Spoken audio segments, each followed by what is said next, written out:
오늘은 룻기 7번째 시간으로 그가 쉬지 않으리라 라는 제목으로 함께 은혜를 나누기 원합니다. 몇 년 전에 읽은 책 중에 위험한 순종이라는 책이 있습니다. 이 책은 세들백 교회 리고렌 목사님이라는 그 목사님의 사모님인 K 워렌 사모님이 쓴 책입니다. 이 책 저자인 이 K 워렌 사모님은 어느 날 이제 잡지를 봅니다. 그러다가 아프리카의 어느 에이즈 감염 관련 기사를 보게 됩니다.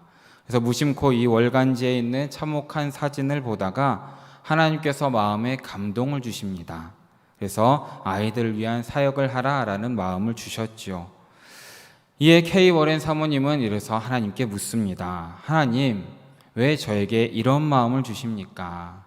저는 그저 평범한 여자일 뿐인데 그런 엄청난 문제에 대해서 대체 제가 뭐를 할 수 있겠습니까? 게다가 너무나 먼 이 아프리카의 질병들에 대해서 제가 대체 무엇을 알 수 있겠습니까? 라고 하나님께 기도했다라고 합니다. 하지만 하나님께서는 이 K 워렌 사모님에게 계속해서 이 문제에 대해서 말씀을 하셨고 이 사모님은 진지하게 붙들고 씨름을 했다라고 합니다. 결국에는 어떻게 됐겠습니까? 사모님은 하나님께 항복을 했죠. 그래서 아프리카에 가서 에이즈로 고통받는 아이들을 위한 봉사활동에 뛰어들게 됩니다. 그리고 추후에 이렇게 책에서 고백을 합니다. 주님을 위해서 내가 더 멋지게 엉망이 되었습니다. 그러나 나는 지금 내 생의 어느 때보다 더 활기가 넘칩니다. 내가 스스로 느끼기에도 지금 예수님과 더 가까워진 것 같습니다. 이제 내 생애는 의미 있게 되었다고 확신합니다. 주님을 위해 이 몸을 바치는 모습이야말로 내 생애 최고의 모습입니다. 라고 책에서 고백하고 있습니다. 어떻게 보면 이 사모님은 안전하고 안정된 삶을 살 수 있는 그런 분이었습니다. 세계에서도 영향력 있는 목사 남편의 그늘 아래에서 편안하게 노후를 준비할 수 있는 그런 사람이었습니다. 하지만 이 사모님에게 주님의 마음이 부어진 것이지요. 그리고 이 K 워렌 사모님은 주님의 뜻을 쫓아서 안정된 곳에서 나와서 불안한 곳으로 가게 됩니다. 그리고 이전과 비교할 수 없이 불편하지만 동시에 이전과는 비교할 수 없는 하나님의 크신 은혜를 경험하는 삶을 살게 되었습니다. 라고 고백을 하는 것입니다. 설교서두에 이 이야기를 하는 이유는 하나입니다. 오늘 우리가 읽은 본문이 또 우리에게 보여주는 이야기가 이 위험한 순종의 책의 이야기와 아주 닮아있기 때문이지요. 지난 시간 앞에 우리가 본 3장 초반절 그리고 2장 후반절 말씀을 다시금 생각해보면 나오미는 이제 룻에게 부탁을 하죠. 타작마당으로 가서 보아스가 잠을 청하는지 보고 있다가 그의 이불 안으로 들어가라 라고 권면을 합니다. 나오미가 룻에게 한 말의 핵심은 이제 보아스가 주는 것에 아주 작은 것에 만족하지 말고 보아스 자체, 그 보아스 전부를 남편으로 얻어야 한다라는 이야기를 한 것이죠. 그래서 보아스에게는 기업 물을 자, 이 고엘이라는 책임이 있으니까 며느리 룻에게 언약을 근거로 하여서 타작마당에 가서 청혼을 해라 라고 말을 합니다. 그래서 룻은 5절 말씀을 보면 나오미의 모든 말에 순종하겠습니다 라고 고백을 하죠. 이어지는 오늘 본문인 6절부터 9절까지 말씀을 우리 함께 한 목소리로 읽어보겠습니다. 함께 읽습니다. 그가 타작마당으로 내려가서 시어머니의 명령대로 다 하니라. 보아스가 먹고 마시고 마음이 즐거워 가서 곡식단 더미의 끝에 눕는지라. 룻이 가만히 가서 그의 발치 이불을 들고 거기 누웠더라. 밤중에 그가 놀라 몸을 돌이켜 본즉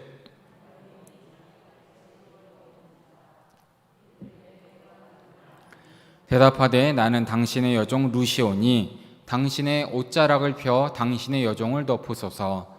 이는 당신이 기업을 물을 자가 됨이니이다 하니. 아멘. 6절을 보면 룻은 이제 나오미의 모든 권면대로 행하게 됩니다. 그리고 7절을 보면 룻은 잠든 보아스의 이불 발치를 들고 들어가 그 아래 눕는 모습을 보죠. 8절에서는 보아스가 자던 중에 놀라서 깹니다. 그래서 이불 속에 있는 여인에게 대체 너는 누구냐? 라고 말하죠. 9절을 보니 나는 당신의 여종 룻입니다. 당신의 옷자락을 펴서 여종을 덮어주세요 라고 고백을 합니다. 점잖은 표현이지만 이것은 어떻게 보면 청혼이라고 볼 수 있습니다. 룻이 지금 보아스에게 아주 야심한 밤에 타작마당에 와서 청혼을 하고 있는 장면이다 라고 보실 수 있습니다. 그런데 우리는 이 이야기에서 어떠한 긴장감도 느끼지 못합니다. 어떻게 보면 좀 로맨틱하다고까지 느낄 수 있죠. 하지만 이 당시의 배경을 알면 조금 다르게 볼 수 있습니다. 고대 사회에서 이 추수가 끝나고 타작이 끝난 마당은 대체 어떤 의미를 가지고 있겠습니까? 왜 계속해서 타작마당이라는 것이 계속해서 반복해서 나오고 있겠습니까? 룻과 보아스가 살고 있던 이 사사시대의 타작마당은 참 위험한 곳이었습니다. 타작을 마친 후에, 추수가 끝나고 타작을 마친 후에 이 마당에서 축제가 벌어졌다고 하죠. 여기에서는 음주 가무가 행해지고 많은 규범들이 무너지는 일탈의 축제였다라고까지 전해지고 있습니다. 우리 타작마당에서 어떤 일이 일어나는지를 보여주는 말씀이 호세아서 말씀에 있습니다. 호세아서 9장 1절 말씀을 함께 읽어보겠습니다. 이스라엘아, 너는 이방 사람처럼 기뻐 뛰놀지 말라. 내가 음행하여 내 하나님을 떠나고 각 타작마당에서 음행의 값을 좋아하였느니라. 아멘. 이 룻기가 쓰여진 시대보다는 호세아서는 후대에 쓰여진 글이지만 이 호세아서는 타락한 북이스라엘을 향해서 이렇게 말하죠. 이방인들이 타작마당에서 음행을 하는 것처럼 뛰놀지 말고 행음하지 말아야 한다라고 가르쳐주고 있습니다. 그러니까 무슨 말이겠습니까? 추수가 끝난 타작마당은 심한 음주 가무가 행해지고 또 심각한 음란이 행해지던 곳으로 우리는 유추해 볼 수 있다라는 것이죠. 심지어 우리가 잘 알다시피 룻기는 사사들이 치리하던 시기의 이야기라고 말씀을 드렸습니다. 이때는 가나안 문화가 이스라엘 가운데에 가장 깊숙이 들어왔던 시기였습니다. 그렇다면 우리는 이 추수가 끝난 베들레헴의 타작마당 역시도 많은 위험한 곳이었고 젊은 여인에게는 특별히 더 안전한 곳은 아니었을 것이죠. 그런데 지금 나오미는 룻을 향해서 무법천지인 이 타작마당으로, 한밤중의 타작마당으로 곱게 화장을 하고 예쁜 옷을 입고 가라라고 권하고 있는 것입니다. 그리고 룻은 이 시어머니의 권면대로 행하고 있는 것입니다. 나오미가 이런 타작마당의 상황을 몰랐겠습니까? 아니죠. 3절 후반절을 보면 나오미가 룻에게 이렇게 당부합니다. 그에게 보이지 말아야 한다라고 말하고 있습니다. 이 표현은 무엇입니까? 다른 사람들에게 보이지 않도록 잘 숨어야 한다라는 것입니다. 다른 사람에게 단장한 모습을 절대 보여주지 말라는 것이죠. 왜입니까? 추수가 끝난 타작마당이 얼마나 위험한지, 그리고 이 젊은 여인 룻에게 얼마나 위험한지 나오미도 잘 알고 있었기 때문이었습니다. 그럼에도 불구하고 나오미는 권면했고 또한 룻은 다 알면서도 그대로 행하고 있다라는 것입니다. 룻은 심지어 이 잠든 보아스의 발치까지 들어가는 용기를 보여줍니다. 만약 룻이 보아스의 발치에 들어가서 청혼했을 때 보아스가 거절하면 또 어떻게 됩니까? 룻은 수치를 당하는 것입니다. 지금까지 룻이 가지고 있었던 이 현숙한 여인이라는 타이틀까지 잃어버리는, 어쩌면 좀 음란한 여인이라고까지 바뀔 수 있는 그런 심각한 상황이었습니다. 룻이 나오미의 말에 모든 것을 순종하는 것은 사실 룻의 전부가 걸린 위험한 선택이었다라는 것이죠. 모든 것을 잃어버릴 수도 있었다라는 것입니다. 그렇다면 대체 룻을 이런 위험한 일을 시키는 나오미에게 왜 순종하고 있겠습니까? 룻 역시도 이제 자신에게 가장 좋은 것이 무엇인지를 정확하게 깨닫고 믿었기 때문이죠. 가장 좋은 것을 얻기 위해서 그에 상응하는 대가를 지불해야 하는 것도 깨달았던 것입니다. 룻이 얻을 수 있는 것 중에 가장 좋은 것이 무엇이겠습니까? 바로 보아스입니다. 나오미도 알았고 룻도 알았던 보물은 바로 보아스 그 사람 자체라는 것이죠. 그래서 이 시어머니와 며느리는 이 보물을 얻기 위해서 무엇도 포기할 수 있었던 것입니다. 어떻게 그렇게 포기합니까? 룻은 정확하게 보아스가 누구인지를 알았고 또 그를 얻기 위해서 모든 것을 걸 수 있었던 것입니다. 근거가 무엇입니까? 잠결에 놀라서 너는 누구냐라고 물었던 보아스에게 하는 룻의 대답에서 나타납니다. 우리 9절 말씀을 다시 한번 한 목소리로 읽어보겠습니다. 9절입니다. 이르노 내가 누구냐 하니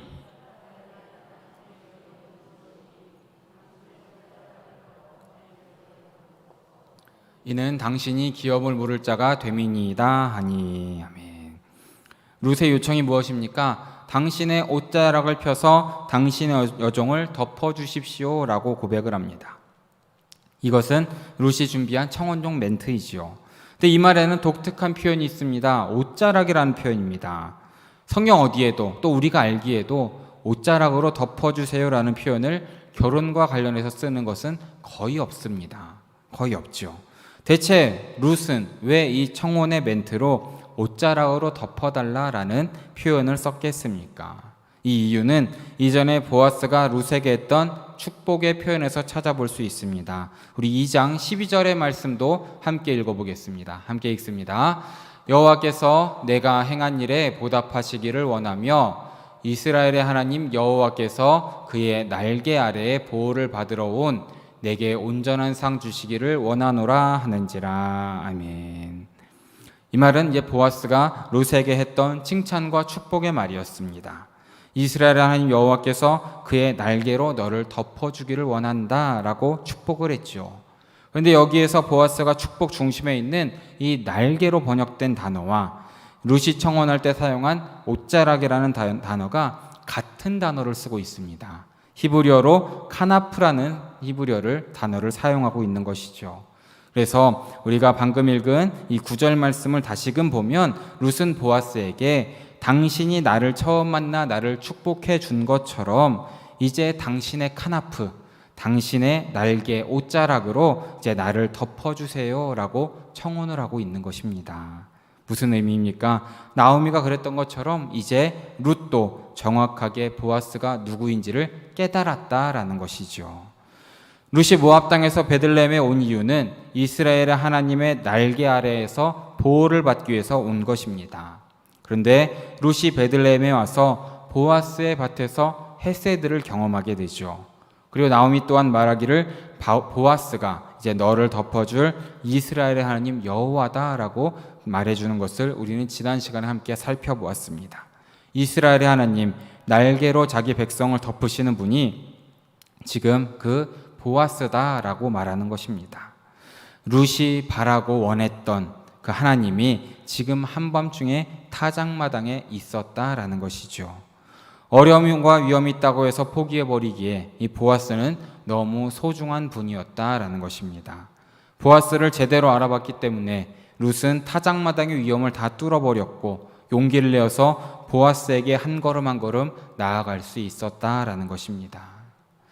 이 말씀을 보면서 우리도 이러한 용기를 내야 되지 않을까 싶습니다. 하나님의 역사와 일하심을 우리가 정말로 믿는다면 어느 정도 우리의 믿음 생활은 모험적으로 되어야 되지 않겠습니까? 우리 정말 하나님을 사랑한다면 때로는 그 하나님을 향한 사랑 때문에 바보 소리를 들을 수도 있어야 되지 않겠습니까? 하나님을 알지 못하고 믿지 않는 사람들은 전혀 생각할 수 없는 것들을 생각하면서 기대하지 못하는 것을 꿈꾸는 우리 모두가 되기를 진심으로 바랍니다. 세상에서는 예측할 수 없는 일들을 선택하는 그 삶이 어쩌면 우리 성도의 삶이 아니겠습니까? 세상 것을 붙잡고 평안함으로 살아가기보다는 세상은 알 수 없고 바라볼 수 없는 것을 믿고 따르심으로 모험일 수도 있지만 소중하고 우리의 소망 되시는 예수님과 동행하시는 우리 사랑하는 성도님들 모두 되시기를 진심으로 바라겠습니다. 이렇게 룻은 이렇게 용기가 있는 믿음을 가지고 있었습니다. 그래서 술판이 벌어진 타작마당이라는 위험한 곳에 보아스를 향해 나아갔던 것이죠. 그래서 잠에서 깬 보아스에게 청혼합니다. 이 말을 들은 보아스가 이제 대답을 하는 것이 10절과 11절의 말씀입니다. 우리 함께 읽어보겠습니다. 10절과 11절입니다. 그가 이르되 내 딸아 여호와께서 내게 복 주시기를 원하노라. 내가 가난하건 부하건 젊은 자를 따르지 아니하였으니 내가 베푼 인애가 처음보다 나중이 더하도다. 그리고 이제 내 딸아 두려워하지 말라.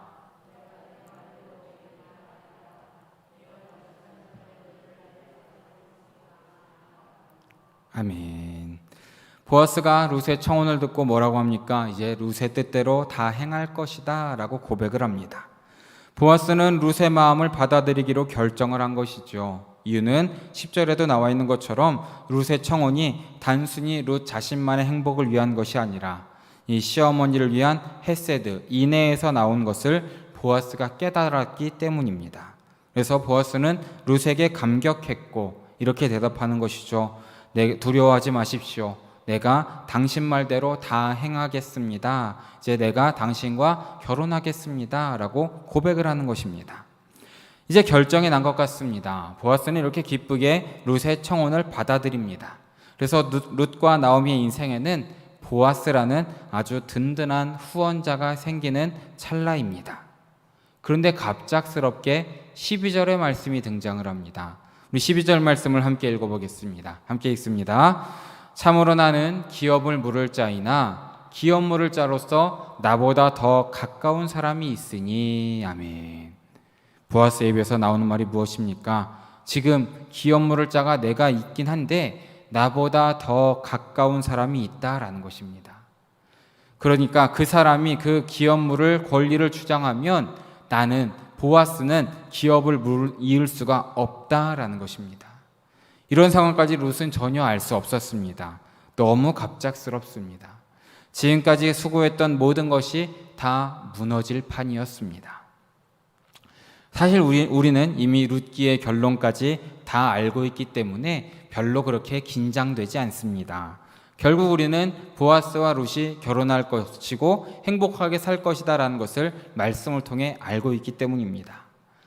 하지만 지금 이 룻의 입장이 되어서 보아스의 말을 처음 들었다고 생각하면 정말 눈앞이 캄캄해지는 것입니다. 기업 물을 자로서 나보다 더 가까운 사람이 있습니다. 이제까지 믿음으로 결단하고 선택하고 움직였던 모든 것이 다 날아가 버릴 수도 있는 상황입니다. 정말 청천벽력 같은 소리이죠. 그런데 우리는 이런 청천벽력 같은 일들을 우리의 삶 가운데, 우리의 신앙생활 가운데에도 자주 경험하게 되는 것이 사실입니다. 하나님께서 우리로 하여금 가장 좋은 것을 주실 수 있음에도 불구하고 어떻게 보면 때로 그것을 유보하시는 것처럼 보이는 경우가 참 많이 있는 것이지요. 분명히 하나님의 뜻을 구하고 기도하고 결정한 일인데 하나님께서 분명히 이 일을 이루시겠다라는 확신도 우리에게 주셨는데 막상 일이 해결이 되지 않을 때가 너무나 많이 있다라는 겁니다. 하나님께서 이루실 텐데 내 생각과 다르게 하나님의 도움이 임하지 않는 것이죠. 이제 하나님께서 좀 갚아주실 때인 것 같은데 여전히 가만히 계실 때가 너무나 많다라는 것입니다. 우리를 기다리게 하실 때가 너무 많다라는 것이죠. 그러기에 사랑하는 여러분, 하나님의 일하심을 기다리는 것은 정말 어려운 일입니다. 그런데 우리의 삶은 결국 이런 기다림의 연속이라는 것이죠. 하나님께서는 우리를 참 많이 기다리게 하십니다. 우리는 새벽 예배에 와서 기도를 하시거나 또 각자의 자리 가운데 기도를 참 많이 하실 것입니다. 그런데 어제 드렸던 기도 제목이나 오늘 드렸던 기도 제목이나 또한 내일 새벽에 드릴 기도 제목이나 크게 다르지 않을 때가 많이 있습니다. 왜 이랬습니까? 그만큼 그 기도가 응답되지 않는 것입니다.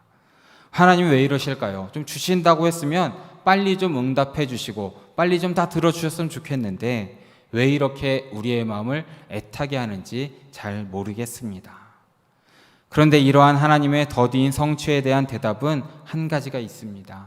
무엇입니까? 하나님께서 뭔가 생각이 있으시겠지라고 우리는 스스로 대답할 수 있어야 하는 것이죠. 우리 하나님은 나만의 하나님이 아니라는 것입니다. 우리 모두의 기도를 다 들어주시려면 고려하실 것이 참 많이 있다라는 것이죠.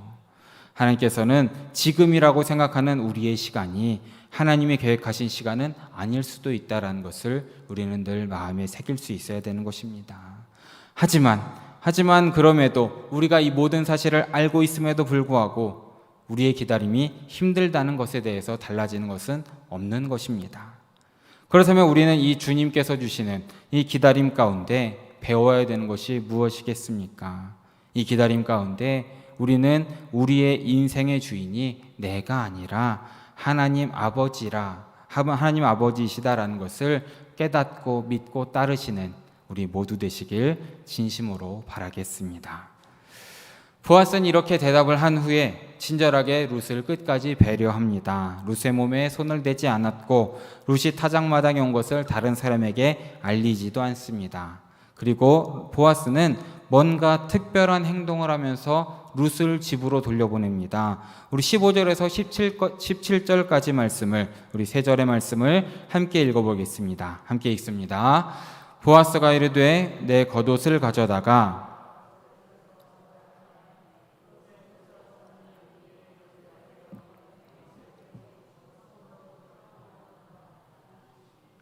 룻이 시어머니에게 가니 그가 이르되 내 딸아 어떻게 되었느냐 하니 룻이 그 사람이 자기에게 행한 것을 다 알리고 이르되 그가 내게 이 보리를 6번 되어주며 이르기를 빈손으로 내 시어머니에게 가지 말라 하더이다 하니라. 아멘. 여기서 좀 특별한 행동이 나옵니다. 보아스는 15절을 보면 보리를 6번 되어서 룻에게 지어줬다라고 되어 있고 17절에서도 보리를 6번 되어줬다라고 룻이 고백하는 장면이 나옵니다. 보리를 이렇게 6번 되어주었다라는 것이 2번이나 반복이 되는 것입니다. 왜 보리의 양을 에바나 호멜이라는 부피 단위로 쓰지 않고 이 6번이라는 횟수를 강조하고 있겠습니까? 아마도 6이 의미하는 것 때문에 이런 방식으로 기록하지 않았을까 생각을 해보았습니다. 보리를 얼마나 주었는지는 실상 중요한 것이 아닙니다. 이 6번 되어주는 보리, 6번이라는 것이 집에서 오매불만 기다리고 있는 나오미에게 보내는 보아스의 사인이었다라는 것입니다. 이스라엘 백성들은 숫자에 고유적인 의미를 많이 부여를 합니다. 그 중에 대표적인 것이 우리가 잘 아는 7이라는 숫자지요. 7은 완전을 의미하고 또한 안식과 평안을 의미하는 하나님의 숫자를 가리킵니다. 그렇다면 7에서 하나가 부족한 6은 무엇을 의미하겠습니까? 부정적인 의미도 있지만 우리가 긍정적으로만 보면 6은 7으로 가는 마지막 단계라는 것이죠. 아직 완전에 도달한 것은 아니지만 아직 안식 평안으로 간 것은 아니지만 곧 도달할 것이다 라는 것을 의미하는 것입니다. 그래서 이 6은 기대와 소망의 숫자라고 볼 수 있는 것입니다. 마치 직장인들에게는 금요일 오후 같은 숫자입니다. 열심히 일해야 하는 시간이면서 동시에 조금만 견디면 일과가 끝나고 이 쉼이 있는 시간이 다가오고 있다라는 것입니다. 내일 있을 안식에 대한 기대로 오늘 하루를 더 힘있게 살 수 있는 것, 그것이 6의 날을 사는 그런 사람들의 삶의 방식이라는 것입니다.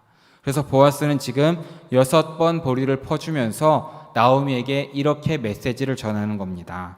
내가 곧 이 문제를 해결하겠습니다. 그러니까 조금만 기다리면 제가 속히 이 모든 것을 해결하고 룻을 아내로 맞이하겠습니다 라는 메시지를 보내고 있는 것입니다.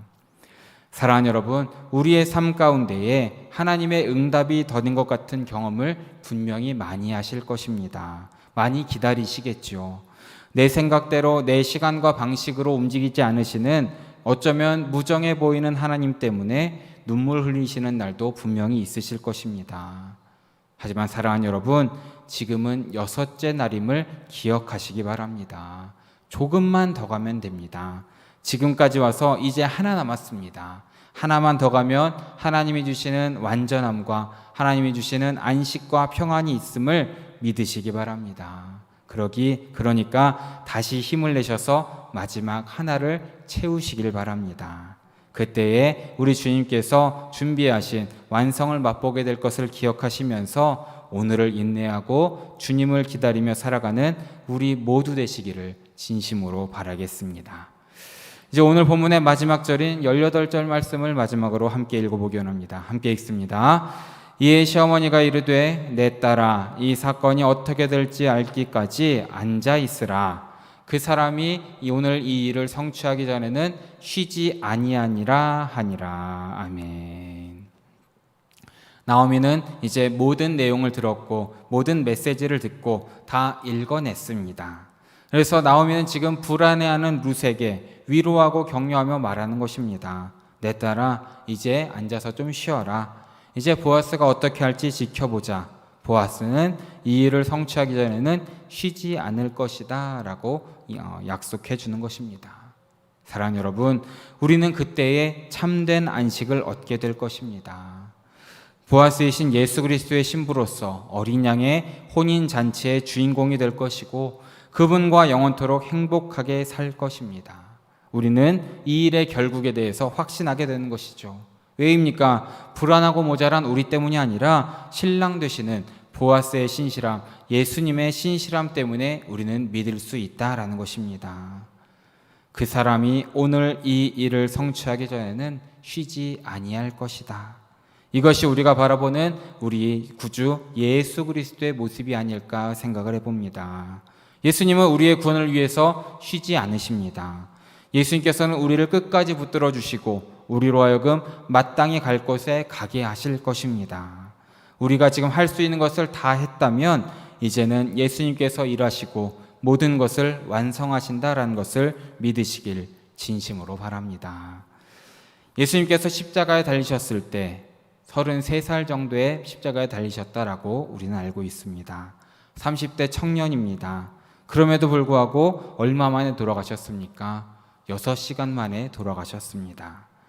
탈수가 심하게 일어나는 맑은 날도 아니었고 태양이 가려진 만큼 구름이 많았던 날이었습니다.